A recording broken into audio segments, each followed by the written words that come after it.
Baik anak-anak, Assalamualaikum warahmatullahi wabarakatuh. Selamat pagi anak-anak. Bagaimana kabarnya hari ini? Kembali lagi di Solid IPA.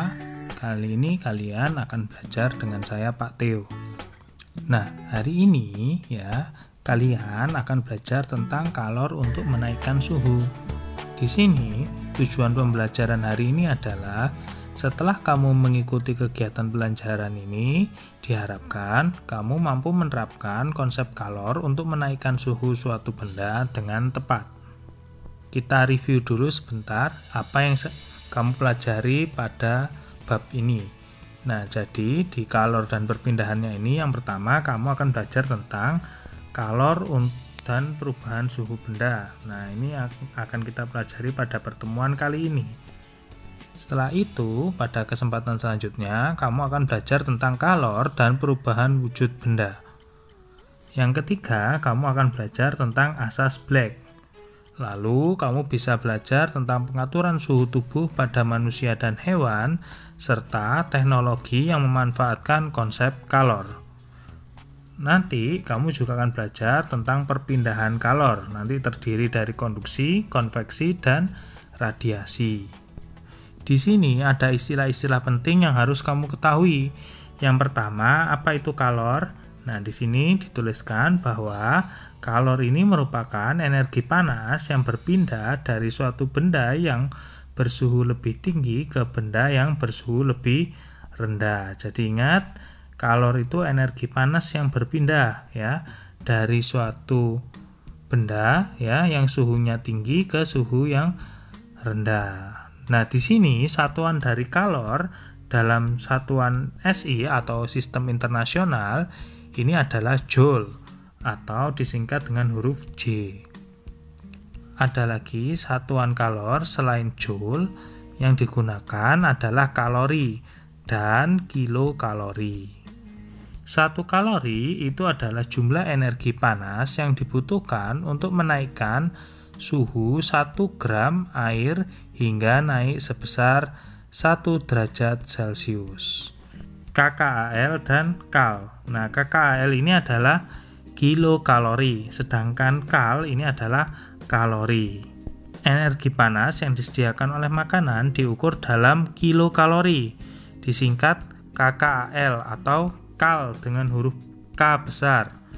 Ya, 1 kalori itu sama dengan 1000 kalori kecil ya. 1 kalori besar atau huruf K-nya yang kapital besar itu sama dengan 1000 kalori. Lalu selanjutnya adalah istilah penting yaitu kalor jenis. Kalor jenis ini simbolnya adalah C kecil. Kalor jenis ini merupakan banyaknya kalor yang diperlukan oleh 1 kg zat untuk menaikkan suhu sebesar 1 derajat Celcius. Satuan dari kalor jenis itu adalah joule per kilogram derajat Celcius. Tubuh kamu ini mengubah sebagian makanan menjadi energi panas. Zat gizi makanan itu mengandung energi kimia yang dapat diubah ke bentuk lain. Nah, salah satunya itu menjadi energi panas. Lemak ini memiliki nilai 9 kalori per gram. Sedangkan karbohidrat itu memiliki nilai sebesar 4 kalori per gram.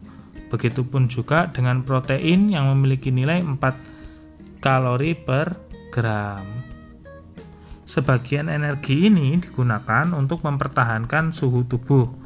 Ya, jadi energi kimia dari makanan itu diubah ke energi lain. Salah satunya energinya ini digunakan untuk mempertahankan suhu tubuh. Saat kamu kedinginan, ya kamu akan menggigil untuk mempercepat metabolisme tubuh sehingga suhu tubuh tetap terjaga. Sebagian energi juga digunakan untuk beraktivitas pertumbuhan dan disimpan dalam tubuh berupa cadangan lemak. Nah, sekarang kita fokus ke kalor dan perubahan suhu benda. Jika kamu memperhatikan air yang kamu masak, mula-mula air terasa dingin atau suhunya rendah. Setelah dipanaskan, suhu air meningkat sehingga menjadi air panas. Nah, dalam peristiwa ini dapat dikatakan air ini memerlukan kalor atau menerima kalor sehingga naik. Sebaliknya, apabila suatu zat melepas kalor, maka suhu akan turun. Ingat-ingat anak-anak, kalor itu adalah energi panas. Apa saja yang mempengaruhi suhu benda? Nah, kamu sebenarnya bisa mempraktekkan di sini. Kamu bisa menyiapkan 200 gram minyak kelapa dan 200 gram air.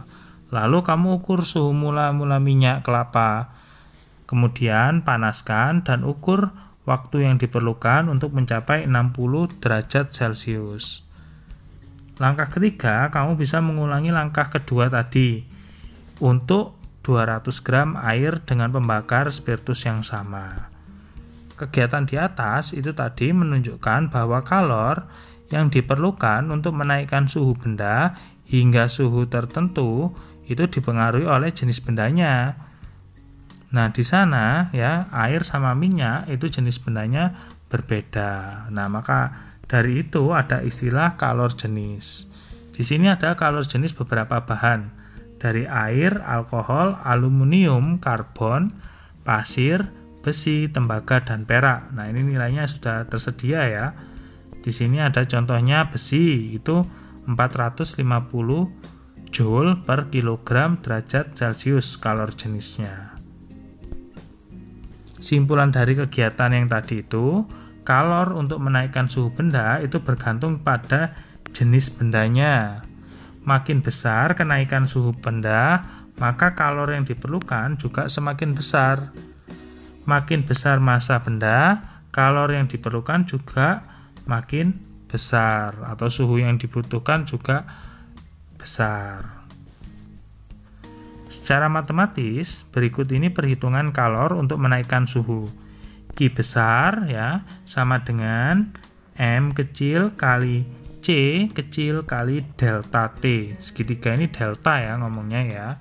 Nah, di sini ada keterangan Q itu banyaknya kalor yang diterima atau dilepas.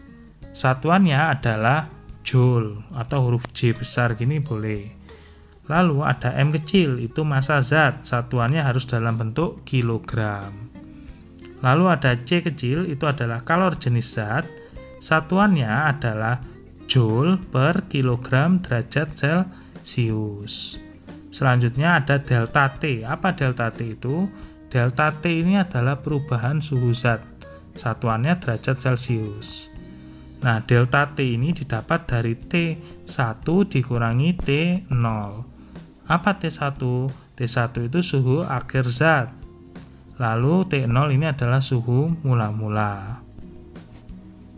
Kita ke latihan soal 1. Suatu benda bermassa 2 kg memiliki kalor jenis sebesar 400 Joule per kilogram derajat Celcius dan bersuhu 20 derajat Celcius dipanaskan sampai 50 derajat Celcius. Kalor yang dibutuhkan untuk memanaskan air adalah, nah yang pertama kita catat dulu apa yang diketahui. Nah, di sini ada massa 2 kg, kalor jenis 400 Joule per kilogram derajat Celcius, T0 atau suhu awal itu 20 derajat Celcius, dan suhu akhir ya itu 50 derajat Celcius. Lalu kita cari apa yang ditanya. Yang ditanya adalah Q. Nah, maka kamu bisa masukkan rumusnya Q sama dengan M kali C kali delta T.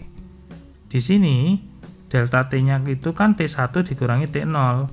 Nah, setelah itu kamu masukkan semua yang diketahui itu ke dalam rumus. Maka ketemu 2 dikali 400 dikali kurung buka 50 min 20. Nah, ini kamu selesaikan dulu. 50 kurangi 20 hasilnya adalah 30. Maka Q sama dengan 2 kali 400 kali 30. Hasil akhirnya adalah 24.000 Joule.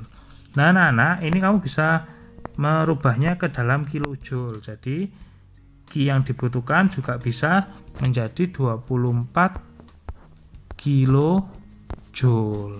Oke ya.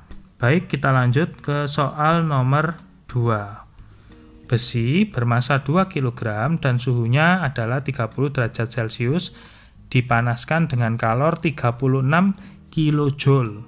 Jika kalor jenis besi adalah 450 Joule per kilo derajat Celcius, suhu besi setelah dipanaskan adalah, kembali lagi kamu catat apa yang diketahui.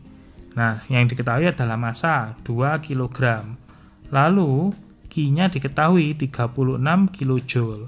Kita rubah ke dalam Joule. Ya, 36 kJ itu sama dengan 36.000 Joule. Lalu kalor jenisnya itu diketahui sebesar 450 Joule per kilogram derajat Celcius. Yang diketahui lagi itu ada T0 atau suhu mula-mulanya itu 30 derajat Celcius. Yang ditanya adalah suhu setelah dipanaskan atau suhu akhir, T1 ya. Nah, sekarang kamu masukkan rumusnya.